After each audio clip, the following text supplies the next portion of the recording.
Oke, udah muncul ya teman-teman tampilan layarnya. Sekarang kita akan membahas lebih jauh gitu ya terkait personal branding.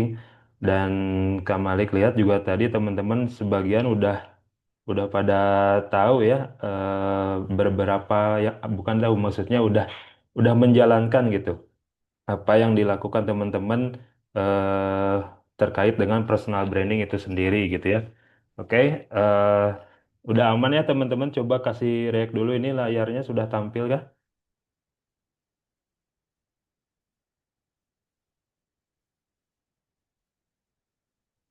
Udah aman? Coba kasih react oke dulu. Udah kah? Siap.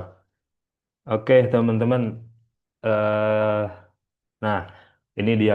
Kenapa kita kasih tagline gitu ya dari webinar ini Gen Z Power? Karena memang teman-teman sebagai Gen Z gitu ya mempunyai kekuatan yang memang bisa teman-teman gunakan gitu untuk ngebangun masa depan teman-teman gitu ya. Ngebangun masa depan teman-teman semua, kemudian eh, meniti karir gitu ya mulai dari sekarang dan salah satunya juga kan ini adalah salah satu bagian dari upaya teman-teman dalam proses belajar gitu ya, proses peningkatan kualitas diri teman-teman semua. Oke, nah ini membangun branding atau personal branding sejak SMA. Kenapa kami buat apa namanya tema ini? Karena memang personal branding itu sebuah perjalanan panjang, teman-teman. Perjalanan panjang yang memang harus kita bangun dari sekarang gitu ya. Sejak teman-teman duduk di bangku SMA ini kesempatan yang sangat bagus gitu, kesempatan yang sangat emas untuk memulai mencoba membangun personal branding teman-teman semua kayak gitu. Oke. Sebentar. Nah, ngebangun personal branding atau citra diri ini adalah bagaimana gitu ya cara orang lain melihat kita dan bagaimana kita ingin dilihat gitu.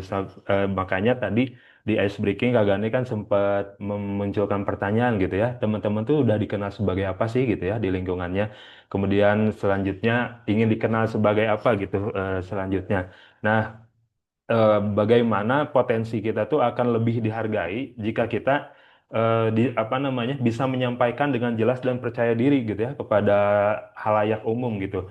Dan salah satunya kan sekarang di era media sosial ini yang mungkin juga teman-teman udah sering lakukan gitu ya, update status gitu terkait kegiatan teman-teman di organisasi, kemudian kegiatan teman-teman misalkan ngelakuin sebuah hobinya, bermain olahraga tadi seperti futsal atau bermain bola gitu ya, dan lain-lain. Nah, itu tuh salah satu proses dalam pembangunan personal branding atau citra diri ini gitu. Karena ketika teman-teman sering update hal-hal tersebut gitu ya, update hal-hal yang memang berkaitan dengan apa yang teman-teman suka gitu ya, apa yang teman-teman sedang geluti, itu tuh akan membuat orang lain apa namanya tahu gitu bahwa oh si A itu ternyata interestnya di bidang ini ya, si B itu keahliannya tuh ini kayak gitu. Nah, seperti itu. Nah, apa sih personal branding ini gitu ya? Jadi, si personal branding ini proses membentuk citra diri yang positif dan konsisten di mata orang lain, teman-teman. Jadi, memang eh, apa garis utama dari pembangunan personal branding ini adalah dalam kekonsistenan itu, teman-teman. Jadi, ketika teman-teman ingin dikenal sebagai orang yang misalkan jago IT gitu ya, jago desain, nah, teman-teman harus konsisten nih dari sekarang. Misalkan gitu postingan-postingannya tuh ya hal-hal yang memang berkaitan dengan IT gitu ya, berkaitan dengan desain seperti itu.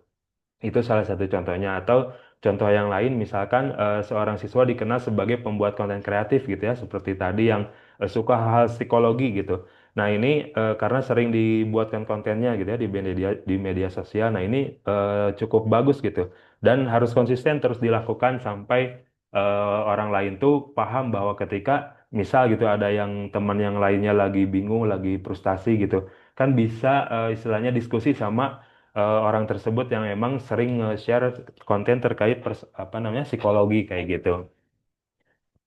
Nah, kemudian contoh yang lainnya adalah siswa yang dikenal sebagai orang yang aktif berorganisasi, misal dengan menjadi pengurus di beberapa komunitas atau kelompok gitu ya.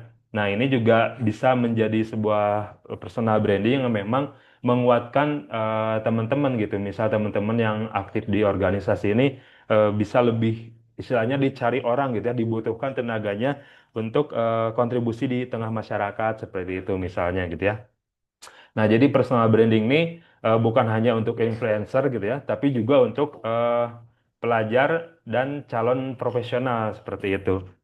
Itu teman-teman. Nah, kemudian ini urgensi personal branding gitu ya. Jadi si personal branding ini membantu orang lain untuk mengenali kekuatan, kemudian minat dan juga nilai yang kita bawa gitu ya. Contohnya tadi apa namanya? Teman-teman yang emang sering share konten terkait psikologi misal gitu ya. Nah, itu kekuatannya sebelah mana nih? Apakah misalkan ngebantu atau sering apa namanya memfasilitasi teman-teman yang lainnya untuk istilahnya apa mendengarkan permasalahan teman-teman yang lainnya atau sahabatnya kayak gitu ya. Terus apa namanya minatnya juga terus diperdalam di dunia psikologi kayak gitu dan nilai-nilai apa yang teman-teman bawa kayak gitu ya. Nah, kemudian contoh yang terkait urgensi ini adalah saat melamar magang misalkan.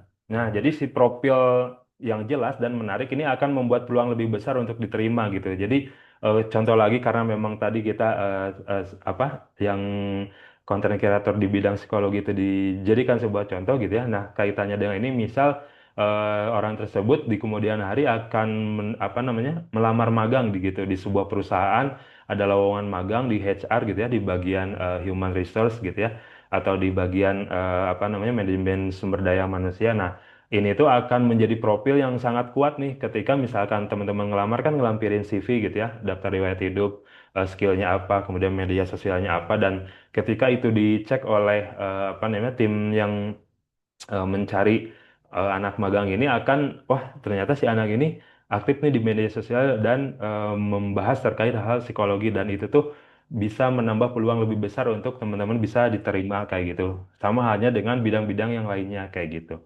Jadi si personal branding ini adalah strategi untuk membedakan diri di tengah persaingan gitu ya. Oke, nah ini komponen personal branding. Unsur-unsur yang membentuk citra diri kita tuh ada empat teman-teman. Yang pertama keahlian gitu ya atau skill. Jadi yang memang yang harus teman-teman asah, yang harus teman-teman miliki gitu ya dan teman-teman tunjukkan gitu ya ke halayak tuh terkait dengan skill apa sih yang teman-teman punya gitu. Ini bukan berarti teman-teman sombong dengan apa yang di apa dipunya gitu ya, atau dimiliki atau teman-teman menguasai gitu. Tapi lebih ke supaya ketika orang-orang membutuhkan dalam tanda petik jasa teman-teman orang tuh akan ingat sama teman-teman semua kayak gitu. Kemudian nilai atau values yang teman-teman bawa gitu ya. Apakah misalkan nilai-nilai itu terkait dengan nilai-nilai keagamaan, misal atau misalkan nilai-nilai terkait dengan kebudayaan, nilai-nilai terkait dengan apa namanya idealisme gitu ya, atau em, apa nilai-nilai lainnya yang memang membedakan teman-teman dari yang lain kayak gitu. Kemudian kepribadian ini juga sangat berpengaruh dalam membangun personal branding. Bagaimana teman-teman punya kepribadian yang bisa mensupport atau melengkapi keahlian tersebut gitu ya, atau personal brand yang emang pengen teman-teman bangun kayak gitu. Dan yang terakhir itu ada gaya komunikasi. Nah, gimana caranya teman-teman tuh menyampaikan kepada orang lain bahwa teman-teman tuh ahli di bidang ini loh, bahwa teman-teman tuh jago di bidang ini kayak gitu ya. Nah, ini caranya, cara komunikasinya bisa bermacam-macam gitu. Nah, personal branding ini juga harus sesuai kenyataan, bukan dibuat-buat gitu ya. Jadi, maksudnya sesuai kenyataan tuh benar-benar datang dari diri teman-teman gitu. Bukan berarti misal teman-teman suka dengan Atta Halilintar misalkan gitu ya. Terus teman-teman ngebuat di teman-teman tuh supaya dimirip-miripin dengan Atta Halilintar. Nah, bukan seperti itu, tapi yang memang berangkat dari diri sendiri gitu. Kesukaan teman-teman apa, keahliannya apa. Nah, itu yang dikembangkan, itu yang disampaikan kepada halayak gitu ya. Oke, nah ini kekuatan dari citra diri teman-teman. Jadi bagaimana teman-teman bisa mengemas pengalaman gitu ya, kemudian minat dan tujuan menjadi narasi yang menarik gitu. Jadi memang proses ini tuh perlu perjalanan waktu yang cukup lama, yang panjang gitu. Makanya harus terus dilakukan secara konsisten teman-teman. Contohnya nih misalkan saya suka teknologi sejak SD gitu ya, main game dan sebagainya dan mulai belajar coding di SMP nih karena memang ketika SMP tuh teman-teman mulai penasaran kok saya bermain game ini kok bisa begini ya gitu. Kok ketika saya ketik ini kok munculnya ini, ketika saya misalkan klik ini kok reaksinya jadi begini di game tersebut gitu. Nah, itu tuh dari apa? Dari rasa penasaran tersebut kemudian dilanjut teman-teman kepo gitu ya. Kenapa atau caranya gimana ngebuat sebuah game, codingnya seperti apa dan sebagainya. Dan sekarang misalkan saya ingin membuat aplikasi sederhana untuk membantu teman saya belajar. Nah, ini salah satu contoh untuk menarasikan gitu ya, menarasikan personal branding yang memang sedang dibangun oleh teman-teman semua gitu. Jadi cerita yang tulus dan relevan ini akan lebih mudah diingat oleh orang lain, teman-teman. Jadi dengan gaya bahasa ya sebagaimana teman-teman ngobrol aja gitu dengan teman-teman yang lainnya di kehidupan sehari-hari seperti itu. Gitu teman-teman, terkait personal branding gitu ya. Sekarang mungkin kita bisa diskusi lebih jauh buat teman-teman yang masih bingung atau pengen memperjelas terkait personal branding. Kita diskusi melalui interaktif gitu ya. Bersama Kak Gani, silahkan Kak Gani.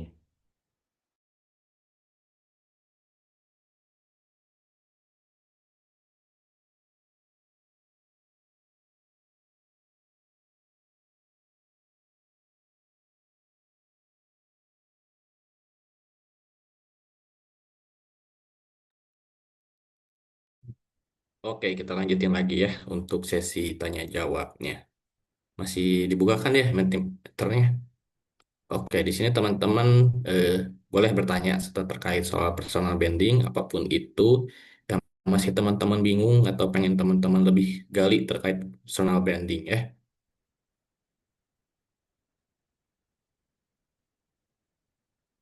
Oke, silakan teman-teman apa yang mau ditanyakannya bisa langsung di inputin di Mentimeter.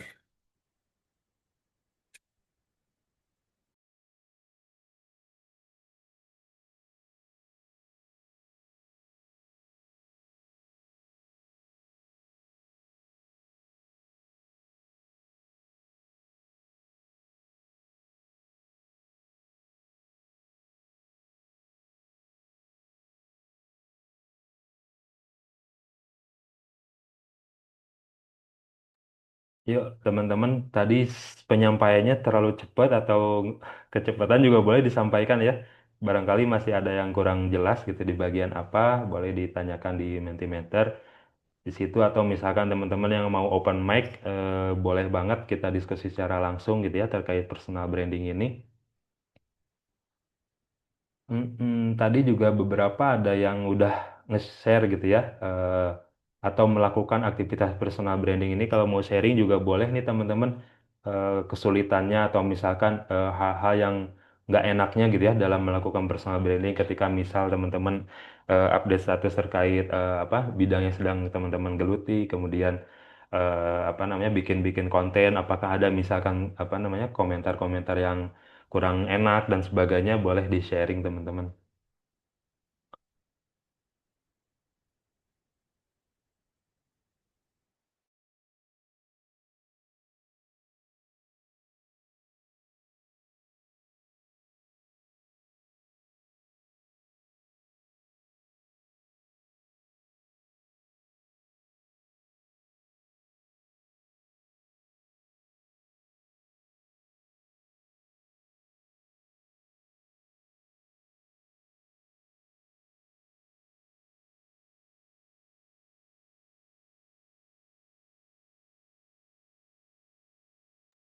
Ayo, apakah ada atau ini pada tidur semua depan layar?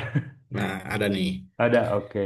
Ada ini pertanyaan ya, coba saya. Kak, kalau saya ingin mulai upload konten terkait psikologi, tapi ilmu saya masih pas-pasan, itu lebih baik mulai dulu aja. Contohnya saya pelajari peristiwa sosial yang terjadi terus saya up ke medsos saya. Oke, bagus banget nih ya pertanyaannya. Ini bagaimana terkait dengan mungkin eh, kamu ada sedikit dalam tanda petik insecure dikit gitu ya bahwa oh saya tuh belum jadi seorang psikolog misalkan. Tapi kok saya pengen share ilmu-ilmu tentang psikolog nggak apa-apa gitu ya. Karena memang di zaman sekarang tuh apa namanya, informasi yang sangat terbuka dan sangat istilahnya mah merdeka lah buat teman-teman siapapun yang mau nge-share, tidak apa-apa. Yang penting teman-teman ketika misalkan nge-share gitu ya, konten terkait dengan psikologi ini, nanti di konten tersebut tuh dicantumkan sumbernya gitu ya, atau dicantumkan dari mana sih ilmu tersebut teman-teman dapatkan gitu ya, atau istilah nama kreditnya gitu. Istilah nama kalau di apa namanya, di penelitian-penelitian atau di karya tulis ilmiah kan ada daftar pustaka tuh, sumber apa namanya, rujukan lah teman-teman kayak gitu. Jadi boleh banget ketika teman-teman udah apa namanya punya ketertarikan di bidang psikologi, terus kemudian walaupun ilmunya masih pas-pasan, tapi mulai aja dulu nggak apa-apa gitu, mulai dari sekarang gitu. Karena ketika misalkan teman-teman udah share konten tersebut kan ada interaksi tuh, ada respon dari yang lain. Nah, dari situ tuh proses pembelajaran yang selanjutnya gitu. Jadi teman-teman bisa lebih memperkaya ilmu teman-teman dari situ juga gitu. Misalkan respon si A, oh seperti ini, respon si B seperti ini. Nah, di situ kan ada diskusi gitu ya, ada diskursus di situ. Nah, sehingga teman-teman pun bisa membuka referensi-referensi lain berdasarkan respon dari konten yang udah di-share tersebut kayak gitu gitu. Dan ini bagus banget ketika teman-teman udah bisa melihat peristiwa sosial yang udah terjadi, terus teman-teman istilahnya mah bedah gitu ya peristiwa peristiwa tersebut dalam kacamata psikologi. Nah, itu sangat-sangat bagus malah. Dan ketika itu teman-teman lakukan sejak sekarang itu sangat bagus, jadi proses pembelajarannya akan sangat panjang. Dan ketika teman-teman misalkan setelah lulus ini atau nanti melanjutkan pendidikan di bidang psikologi itu bisa lebih apa namanya, memperkaya ilmu yang sudah teman-teman share gitu atau teman-teman ketahui gitu kan. Nah, ketika teman-teman nanti istilah nama lulus apa kuliah dari bidang psikologi kan ada gelar gitu. Nah, di situ ada legitimasi, di situ ada istilah nama dalam tanda petik sertifikat gitu ya, bahwa ya teman-teman tuh terbukti apa layak gitu berbicara hal tersebut gitu. Dan itu akan memperkuat apa brandingnya teman-teman, personal brand teman-teman, sehingga ketika ada sebuah kegiatan, seminar atau apapun yang emang membicarakan atau membedah terkait dengan psikologi kayak gitu ya. Nah, teman-teman bisa menjadi orang pertama yang dicari orang tersebut untuk menjadi seorang narasumber misal seperti itu. Jadi boleh banget ya. Oke, mantap. Ada lagi?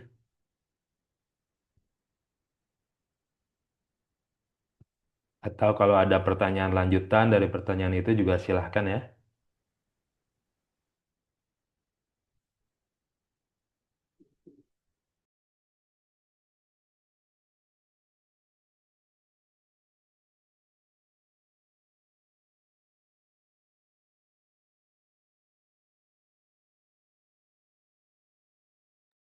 Oke, sambil nunggu pertanyaan juga, coba Kak Malik mau tanya juga nih, teman-teman dengar istilah personal branding nih sejak kapan gitu? Apakah teman-teman baru dengar sekarang atau udah pernah dengar juga? Dan misalkan udah pernah dengar, apa nih yang teman-teman tangkap dari istilah personal branding ini? Boleh dijawab juga di sini gitu ya, di kolom interaktif ini.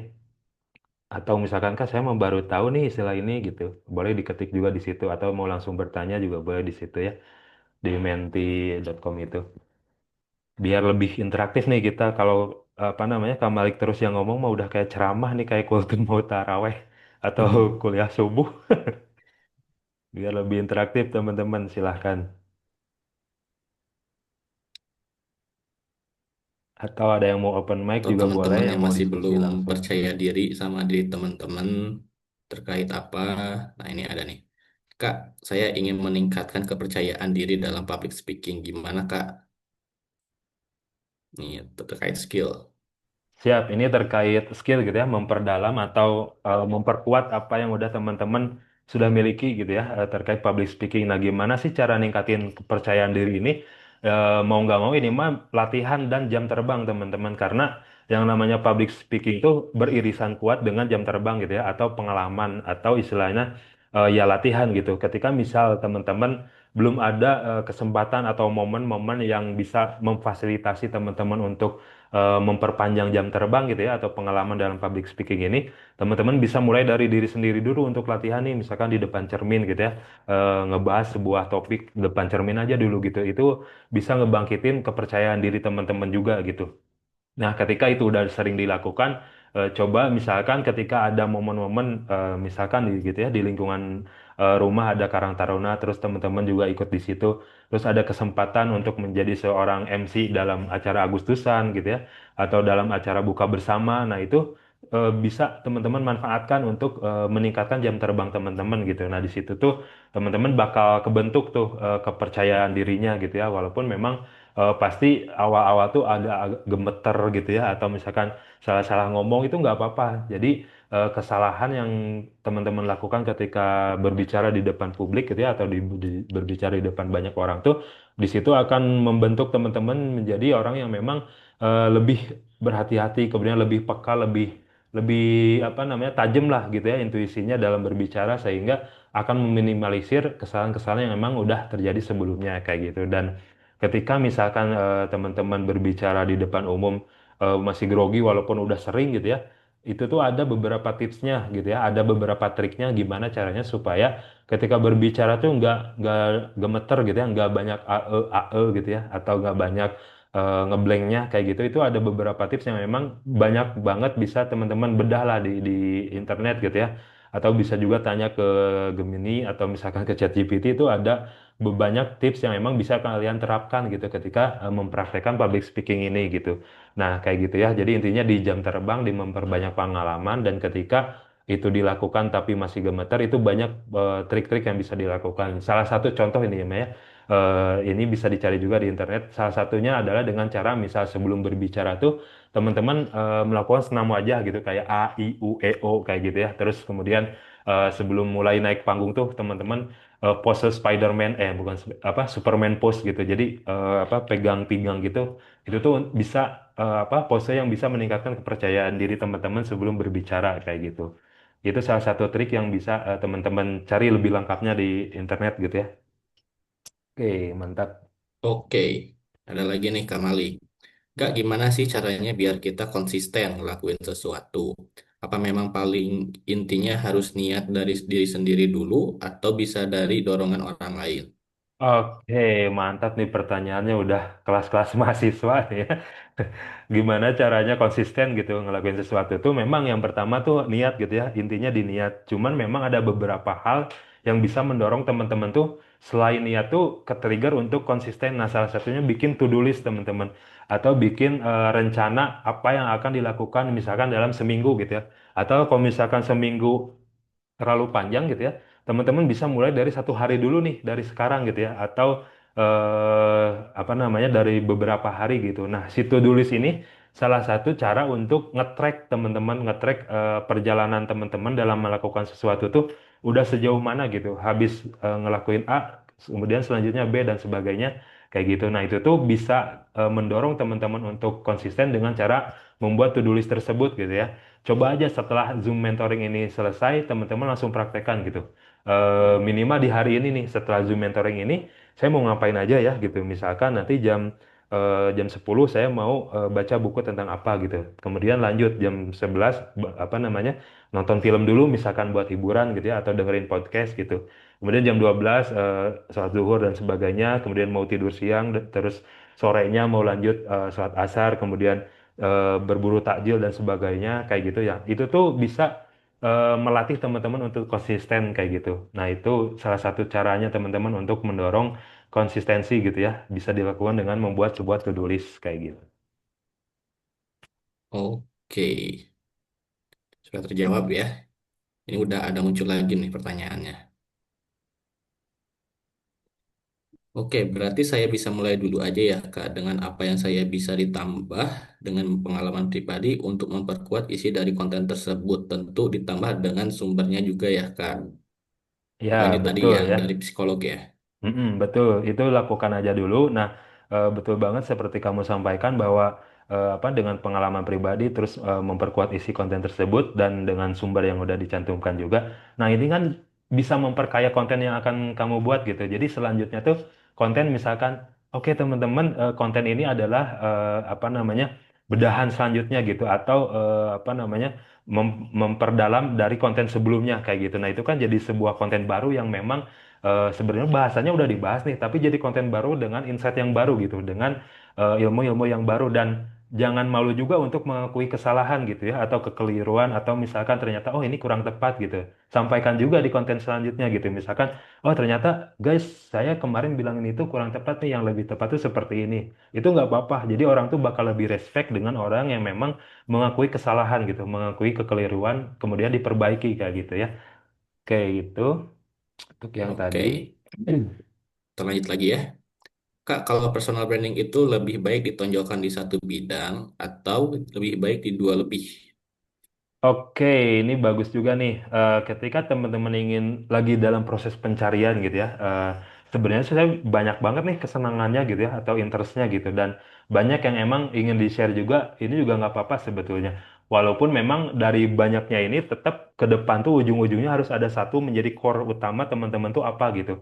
Kayak misalkan kalau kita lihat Pandji Pragiwaksono gitu ya, mungkin teman-teman udah pada tahu gitu ya Pandji Pragiwaksono, terus kemudian misal Raditya Dika gitu. Nah, mereka tuh punya satu core yang memang menjadi inti personal branding mereka gitu. Kayak misalkan Panji kan mempersonal brandingkannya itu sebagai seorang komika gitu ya, atau komedian, tapi dia juga main film iya gitu ya, nyanyi rap iya, kemudian nulis buku juga iya kayak gitu. Nah, itu beberapa hal yang memang menjadi atribut-atribut dari personal branding yang utama gitu teman-teman. Jadi nggak apa-apa banget gitu teman-teman bisa menonjolkan banyak personal branding, tapi ada satu yang memang menjadi kojonya lah gitu, atau kekuatan utama atau pegangan utama teman-teman, core utamanya kayak gitu. Jadi nggak masalah ada beberapa yang memang ditonjolkan seperti itu.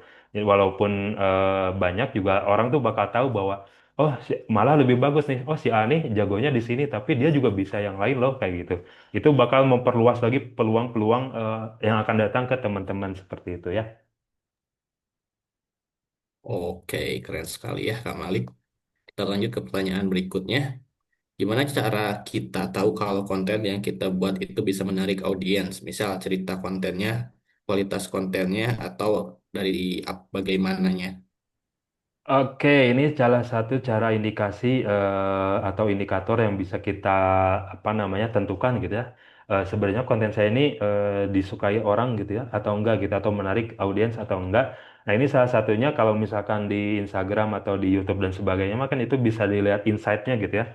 Bisa dilihat secara numbers gitu, secara angka bahwa oh ternyata konten saya jumlah like-nya segini, atau jumlah apa interaksinya segini gitu ya, komentar dan sebagainya, atau jangkauannya segini. Nah, itu salah satu indikator tuh. Kita lihat dari angka gitu ya. Angka dari insight yang memang konten yang udah kita share gitu, atau yang udah kita publish kayak gitu.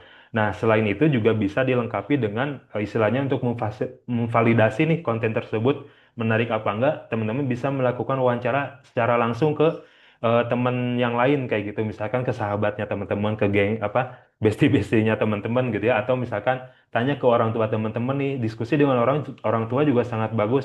Ada perspektif lain gitu dari pandangan orang yang lebih dewasa melihat konten yang memang udah teman-teman buat kayak gitu. Atau misalkan ke guru teman-teman, atau tanya ke adik pun bisa gitu ya. Nanya ke adik atau ke orang yang memang usianya di bawah teman-teman. Dari situ tuh teman-teman bisa punya banyak perspektif nih. Oh, dari usia segini tuh pandangannya seperti ini terkait konten yang saya buat.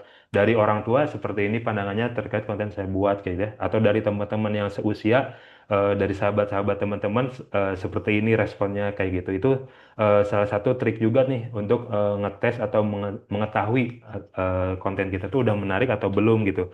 Dan kita juga bisa minta saran ke mereka semua gitu ya, gimana caranya supaya menarik konten tersebut sesuai dengan perspektif mereka masing-masing kayak gitu. Dan itu bisa menjadi bank data teman-teman, bank ide teman-teman ke depannya untuk melakukan evaluasi dari konten yang udah dibuat kayak gitu, teman-teman ya. Mantap. Oke, menarik sekali ya. Kita lanjut ke pertanyaan selanjutnya. Apa apa ada hal yang bikin personal branding itu gagal? Oke, mantap nih, pertanyaan bagus juga. Ada ya, ada banget gitu. Jadi memang apa yang kita lakukan tuh pasti ada probabilitas gagalnya gitu ya, atau kegagalan, kemungkinan gagalnya ada. Nah, salah satu yang menjadi indikator paling utama dari gagalnya proses personal branding ini adalah konsistensi itu tadi, teman-teman. Jadi ketika teman-teman ngebangun personal branding yang memang perlu jangka waktu yang panjang gitu ya, ketika dalam perjalanannya teman-teman kurang konsisten gitu ya, istilah nama apa namanya, dalam 10 hari atau misalkan dalam seminggu teman-teman rutin gitu ya ngepost terkait hal tersebut, kemudian ada satu kejadian teman-teman istilahnya nggak ngepost lagi gitu ya beberapa hari, kemudian beberapa hari ngepost lagi sehari. Nah itu tuh akan mengganggu ritme atau istilah nama pandangan orang ke teman-teman juga gitu.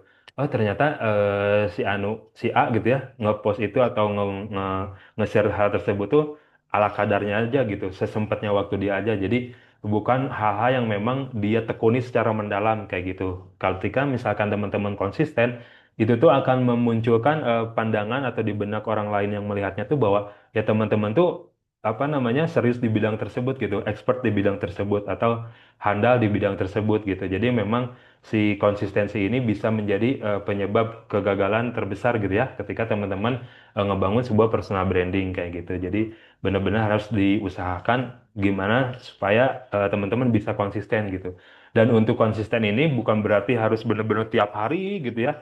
Nggak juga gitu. Bisa juga teman-teman atur waktunya supaya dalam tanda petik nggak ngeberatin teman-teman juga gitu ya. Misalkan dalam proses ini tuh teman-teman bikin goals nih dalam setahun saya ingin dikenal sebagai apa gitu ya. Nah, di breakdown lagi dalam setahun, terus di breakdown dari 6 bulan misalkan dalam 6 bulan apa yang harus saya lakukan. Terus di breakdown lagi misalkan dalam sebulan tuh berapa kali saya ngepost dan sebagainya gitu. Dan gak mesti tiap hari sebetulnya. Yang penting konsisten waktunya tuh konsisten gitu. Misalkan dalam seminggu sekali atau misalkan 3 hari sekali, sebulan sekali dan sebagainya. Yang penting terus gitu ya, panjang konsisten seperti itu. Gitu teman-teman. Oke, keren sekali ya Kak Malik. Oke, mungkin ini pertanyaan terakhir, gimana cara biar pemikiran kita jadi luas nih? Oke, gimana caranya bikin pemikiran lebih luas tuh?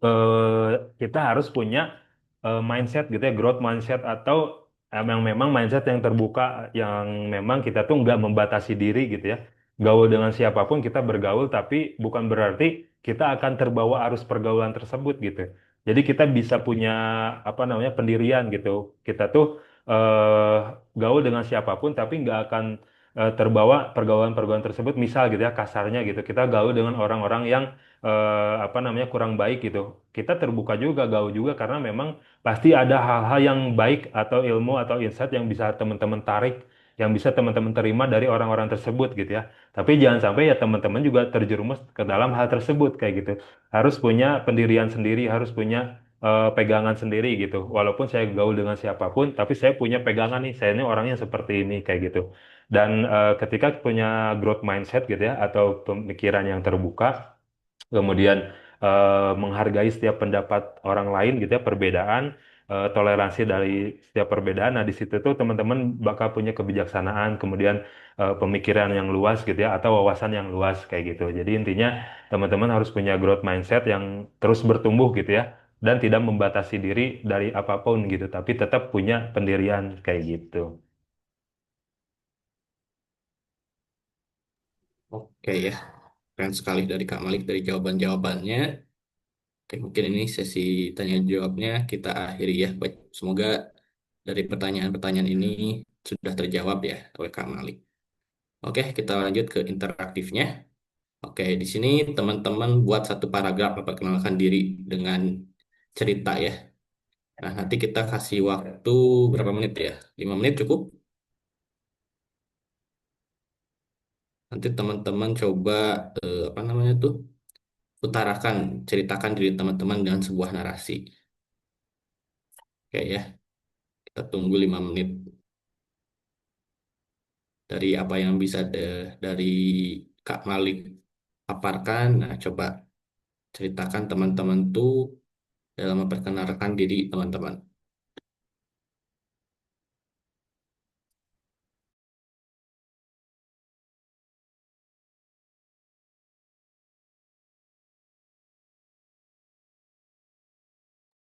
Atau kalau bagi yang mau open mic boleh raise hand ya untuk memperkenalkan diri.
Oke, itu udah mantap ya, udah ada yang bisa memperkenalkan diri bagaimana seorang dirinya ingin dikenal sebagai apa gitu ya. Nah, ini salah satunya nih, bagus nih. Saya adalah orang yang senang atau sedang fokus mendalami hal-hal terkait dengan olahraga.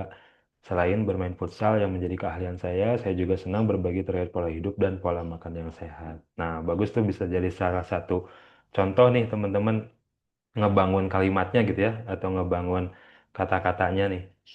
Jadi selama teman-teman bikin paragraf yang memang sederhana gitu ya, singkat tapi cukup menggambarkan diri teman-teman kayak gitu. Oke, yang lainnya silahkan.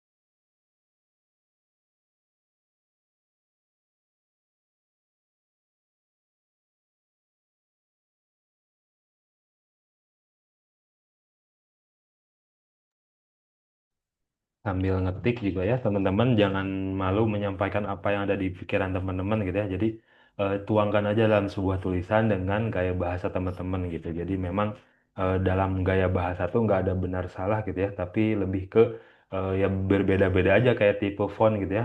Font kan jenisnya beda-beda tuh, gaya bahasa juga beda-beda teman-teman. Jadi apapun gaya bahasanya nggak apa-apa, senyaman mungkin aja menyampaikannya seperti apa gitu ya. Silahkan ditulis teman-teman.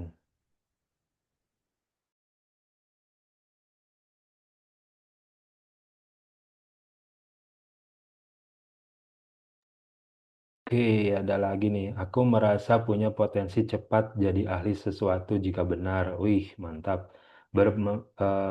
Benar-benar memperhatikan, kemudian konsisten dan niat belajar. Tapi potensi ini seringkali terhalang rasa malas. Maka dari itu, semenjak ada program ini, aku harap bisa berubah. Wih, mantap, keren, keren nih. Bismillah ya, dengan ada tekad yang kuat, insya Allah bisa berubah gitu. Dan rasa malas itu juga nggak apa-apa, itu manusiawi gitu ya. Ketika ada rasa malas tuh ya istilah nama nggak apa-apa gitu. Itu istilah nama dari sebuah siklus kehidupan kita lah. Tinggal bagaimana caranya kita menanggulangi hal tersebut supaya tidak berlarut-larut gitu ya. Oke, nggak apa-apa. Mantap.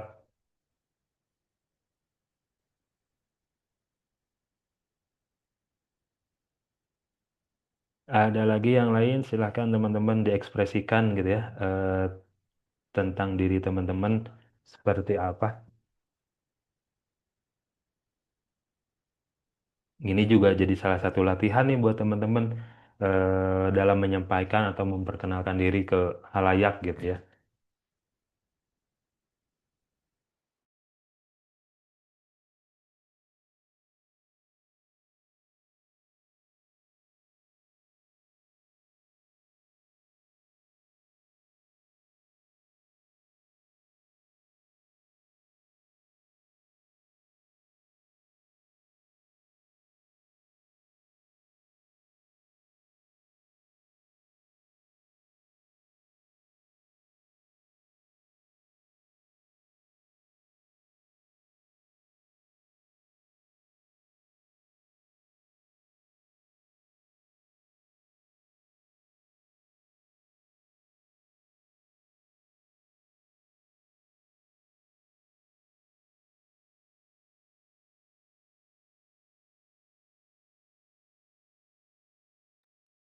Oke, udah pada muncul lagi nih ya.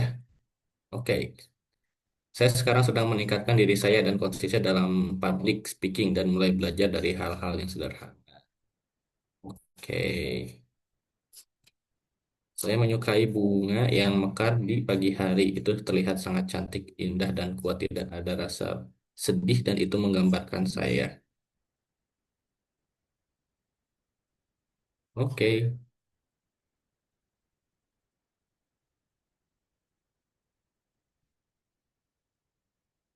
bisa ada lagi?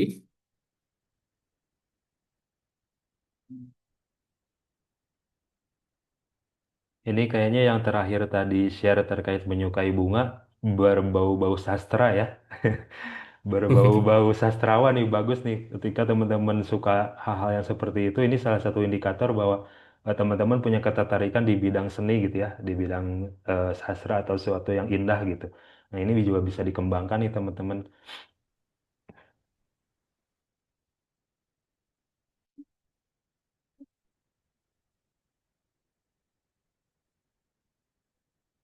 Oke, ada lagi. Saya sedang berusaha melawan rasa malas untuk konsisten pada apa yang ingin saya capai.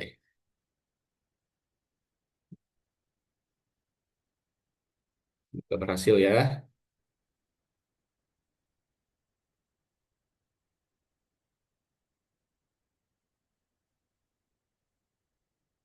Oke, 1 menit terakhir nih. Dicoba aja saya, teman-teman, untuk mengekspresikan diri, memperkenalkan diri dengan cerita yang nanti juga sedikit-sedikit bisa lebih bagus lagi.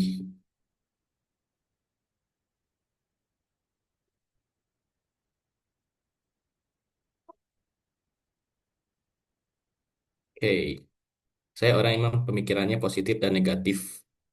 Saya seringkali memikirkan hal terburuk jika melakukan kesalahan atau sesuatu, tapi saya juga berpikir positif, saya bisa melewati masalah itu. Oke, keren nih.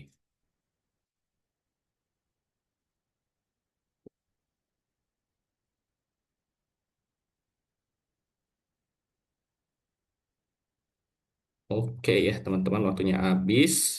Mungkin nanti kalau yang belum sempat boleh di kolom chat ya. Kita next sekarang.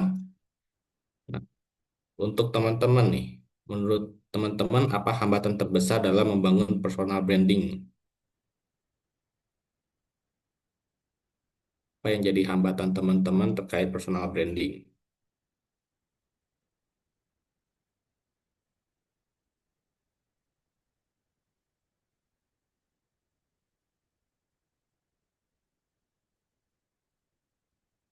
Apakah dari malasnya atau belum menemukan jati diri atau terlalu banyak apa namanya tuh brandingnya jadi bingung mau pilih yang mana ya? Oh, kurang percaya diri ya ini.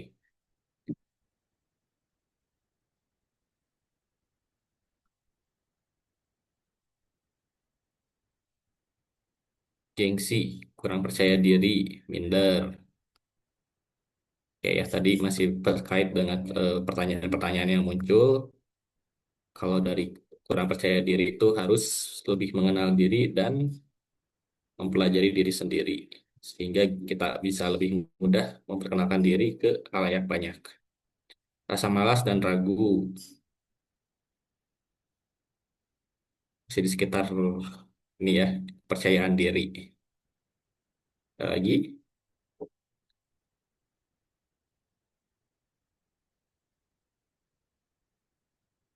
kepercayaan diri, takut diinjak,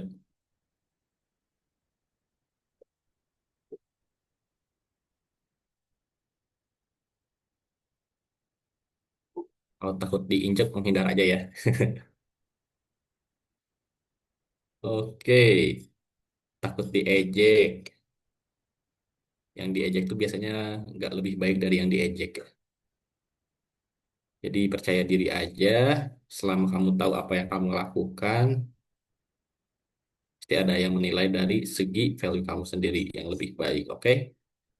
Kurang ilmu dan fasilitas,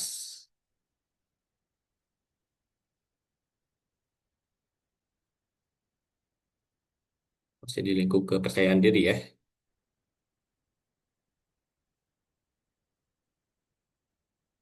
Kalau kurang ilmu, sekarang bisa cari di Google atau ChatGPT ya. Banyak kalau kamu mau apa namanya tuh, menggali ilmu terkait dengan personal branding teman-teman ya. Kalau fasilitas tuh yang dibutuhinnya apa, nanti bisa dicari sendiri atau didiskusikan dengan orang tua terkait fasilitas yang dibutuhkan. Terlalu banyak pilihan. Kalau terlalu banyak pilihan, bisa pilih dari apa yang paling sering kamu sukai. Oke ya, udah bisa nih menginspeksikan tentang hambatannya. Jadi tinggal cari tahu gimana caranya untuk percaya diri atau dari nilai-nilai lain yang pengen teman-teman tembus dari hambatannya. Oke ya, saya lagi.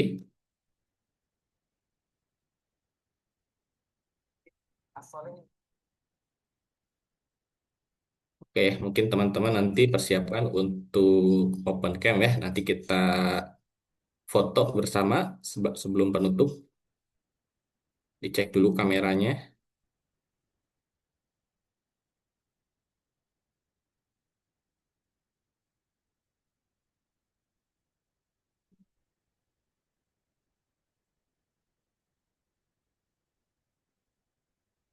Oke, sudah cukup.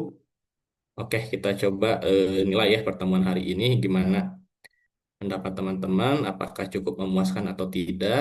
Itu sebagai bahan evaluasi kita ya ke depannya.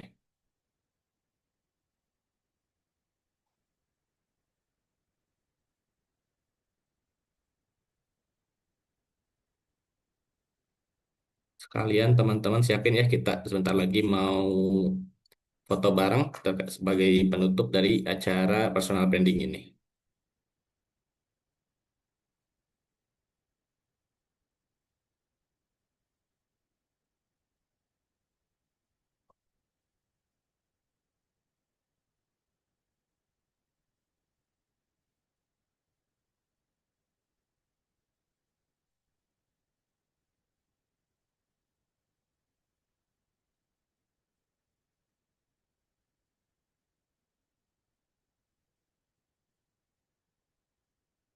Oke ya, terima kasih teman-teman untuk penilaiannya. Sekarang kita coba ke sesi foto bersama ya. Silakan open cam ya teman-teman. Sini ada satu halaman aja ya, berarti satu kali aja. Ayo, bangun-bangun, open cam, rapih-rapih, sisir-sisir.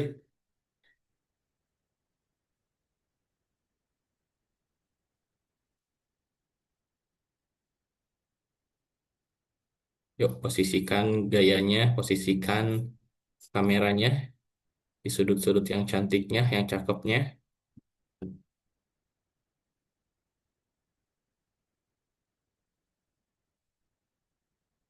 Yuk, siap-siap yuk, open camnya. Kita foto dulu.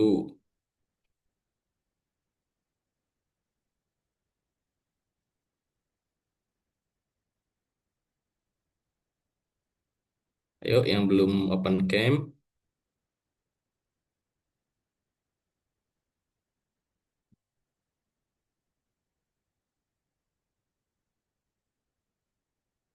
yuk yang belum nih. Alma, Quinsa, Risma, Anggi, Abdul, sama Neneng. Ayo, open camnya.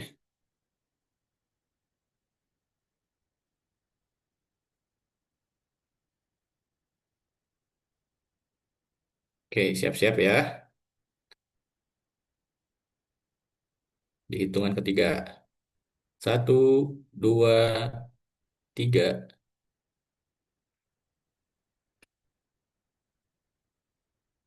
Oke, sekali lagi ya.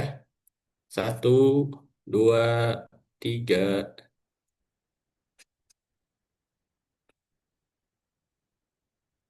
Oke, terima kasih teman-teman. Saya kembalikan ke Malik untuk ditutup acara seminar ini. Oke, terima kasih teman-teman semua ya yang udah menyempatkan waktu pagi hari ini. Mudah-mudahan apa yang udah kita diskusikan, apa yang udah kita pelajari bersama-sama bermanfaat gitu ya dan berdampak bagi kehidupan kita. Eh, kita cukupkan sehat-sehat terus semuanya, semangat terus puasanya dan semangat ngebangun personal brandingnya yang terbaik ya. Assalamualaikum warahmatullahi wabarakatuh. Waalaikumsalam warahmatullahi wabarakatuh. Terima kasih teman-teman.